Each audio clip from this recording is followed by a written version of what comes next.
শীতের আরও খবর জানাতে পঞ্চগড়ে আছেন সহকর্মী সোহাগ হায়দার এবং চুয়াডাঙ্গায় মাহফুজ মামুন। প্রথমেই যাচ্ছি সোহাগের কাছে। নতুন বছরের সাথে কিন্তু উত্তরের জেলা পঞ্চগড়ের শীতের যে তীব্রতা সেটা কিন্তু বেড়ে চলেছে। আমরা দেখেছি গতকাল প্রথম দিনেই বছরের শীতের যে তীব্রতা, কনকনে অনুভূতি সেটা কিন্তু বিগত বছরের থেকে কয়েক গুণ হারে বেড়েছে। আমরা দেখেছি দিনভর সূর্যের মুখ দেখা মেলেনি।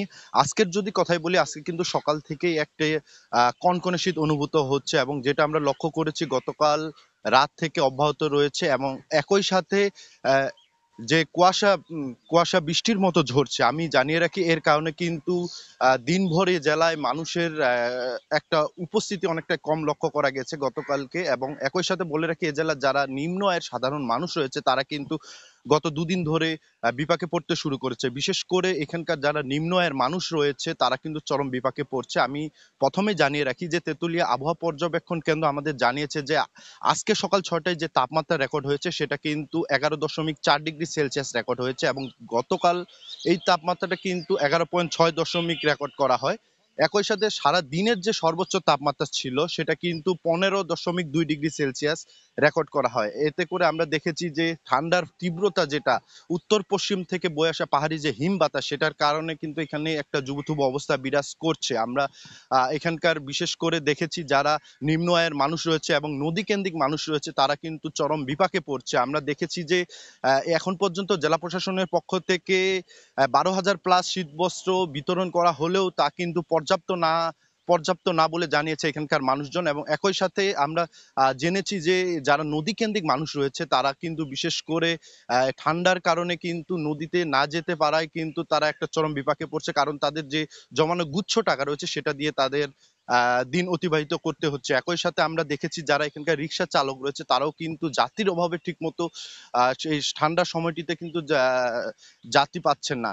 আমরা জেনেছি তারা বলছে যে এখানে শীতবস্ত্রের পাশাপাশি যারা নিম্ন আয়ের মানুষ রয়েছে তাদের পাশে আর্থিকভাবে দাঁড়ানোটাও গুরুত্বপূর্ণ হয়ে পড়েছে এই সময়টিতে। এবং আমি আরেকটি বিষয় জানিয়ে রাখি যে এই কনকনে শীতের কারণে কিন্তু এখানকার সাধারণ মানুষজন যেমন বিপাকে পড়ছে, আমরা দেখেছি যারা গৃহিণী রয়েছে তারাও কিন্তু চরম বিপাকে পড়ছে, কারণ ঠান্ডার কারণে যে বরফ পানি রয়েছে সেটা দিয়ে কিন্তু তাদের বাড়িরও কাজ করতে অনেকটা সমস্যার সৃষ্টি হচ্ছে। আমরা এখানকার যারা সচেতন মানুষ রয়েছে তাদের সাথে কথা বলেছি, তারা বলছে যে এই সময়টিতে এই সময়টিতে কিন্তু মানুষ এই সকল মানুষের পাশে দেশের বিত্তবান মানুষ যারা রয়েছে সরকারের পাশাপাশি তাদের এগিয়ে আসা অনেক জরুরি হয়ে পড়েছে। তো আবহাওয়া অফিস বলছে যে শীতের তাপমাত্রা আরো কয়েকদিনের মধ্যে আরো অনেকটা বাড়বে বলে জানিয়েছে। তো এ ছিল আমার কাছে পঞ্চগড় থেকে সর্বশেষ খবর। আমরা যাব চুয়াডাঙ্গায়, সেখানে আছে সহকর্মী মাহফুজ মামুন। উত্তরের হিমেল হাওয়ায় চুয়াডাঙ্গায় কনকনে শীত বিরাজ করছে। এই শীতের কারণে চুয়াডাঙ্গায় জনজীবন বিপর্যস্ত হয়ে পড়েছে। সকাল থেকেই হাওয়া বইছে চুয়াডাঙ্গায়, হাওয়ার কারণে বেশি শীত অনুভূত হচ্ছে জনজীবনে। আজ সকাল থেকে চুয়াডাঙ্গাতে মৃদু শৈত্যপ্রবাহ শুরু হয়েছে। মৃদু শৈত্যপ্রবাহের কারণে তাপমাত্রা কিছুটা হ্রাস পেয়েছে। তাপমাত্রা হ্রাস পাওয়ার কারণে মানুষ এত শীতে কাবু হয়ে পড়ছেন। চুয়াডাঙ্গাতে আজ সকাল ৬টায় সর্বনিম্ন তাপমাত্রা রেকর্ড করা হয়েছে ৯.৮ ডিগ্রি সেলসিয়াস, আর বাতাসের আর্দ্রতা ৯৫% ছিল। উত্তরের হিমেল বাতাসের কারণেই হচ্ছে মানুষের এত শীত অনুভূত হচ্ছে। বাতাস বেশি থাকার কারণে মানুষ চরম দুর্ভোগে রয়েছে। মানুষের হচ্ছে চলাচল সড়কে তেমন একটা দেখা যাচ্ছে না। প্রয়োজন ছাড়া মানুষ ঘরের বাইরে বের হচ্ছে না, যার কারণ হচ্ছে বাতাস এবং কুয়াশা। যেন মনে হচ্ছে আকাশ হচ্ছে কুয়াশার চাদরে ঢাকা রয়েছে। কুয়াশার চাদরে ঢাকা থাকার কারণেও হচ্ছে দুর্ভোগ অনেকটাই বেড়েছে। যানবাহন সড়কে চলাচল করছে হেডলাইট জ্বালিয়ে, যানবাহনগুলোও চলছে হচ্ছে ধীর গতিতে। তার কারণ কুয়াশা এবং শীত জেঁকে বসেছে। সব শ্রেণী পেশার মানুষের উপস্থিতিও অনেক কম। খেটে খাওয়া এবং দিনমজুর মানুষরা চরম ভোগান্তিতে রয়েছে।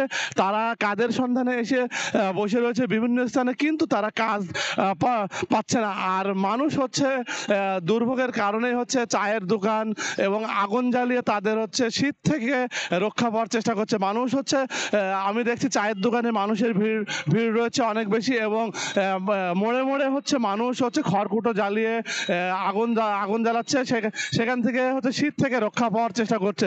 আমি চুয়াডাঙ্গা আবহাওয়া অফিসের পর্যবেক্ষক জাহিদুল ইসলামের সাথে কথা বলেছি। তিনি জানিয়েছেন যে উত্তরের হিমেল বাতাসের কারণে হচ্ছে চুয়াডাঙ্গাতে শীত হচ্ছে স্থায়ী হতে শুরু করেছে। প্রতিদিনই তাপমাত্রা জেলায় হ্রাস পাবে, তাপমাত্রা হ্রাস পেলেই হচ্ছে ঠান্ডা বেশি অনুভূত হবে, এবং হচ্ছে চুয়াডাঙ্গাতে কুয়াশাচ্ছন্ন আকাশ বিরাজ করছে বলে তিনি জানিয়েছেন। আরও কয়েকদিন জেলায় হচ্ছে তাপমাত্রা হ্রাস পেতে পারে, মৃদু থেকে মাঝারি শৈত্যপ্রবাহ অব্যাহত থাকতে পারে। শৈত্যপ্রবাহের কারণে মানুষ হচ্ছে অনেকটা দুর্ভোগে রয়েছে, সড়কে একেবারেই মানুষের উপস্থিতি নেই বললেই চলে। শীতজনিত কারণে চুয়াডাঙ্গার হাসপাতালগুলোতেও বাড়তে শুরু করেছে বিভিন্ন রোগীর সংখ্যা। ডায়রিয়া, নিউমোনিয়া, শ্বাসকষ্ট সহ বিভিন্ন ধরনের রোগে আক্রান্ত হচ্ছে শিশু সহ সব বয়সের মানুষ। শীতের কারণে মানুষ হচ্ছে অনেকটাই দুর্ভোগে রয়েছে। শীত যত বাড়ছে ততই মানুষের দুর্ভোগের সীমা নেই। এই ছিল চুয়াডাঙ্গা থেকে শীতের সর্বশেষ। সরাসরি যুক্ত ছিলাম পঞ্চগড় এবং চুয়াডাঙ্গাতে।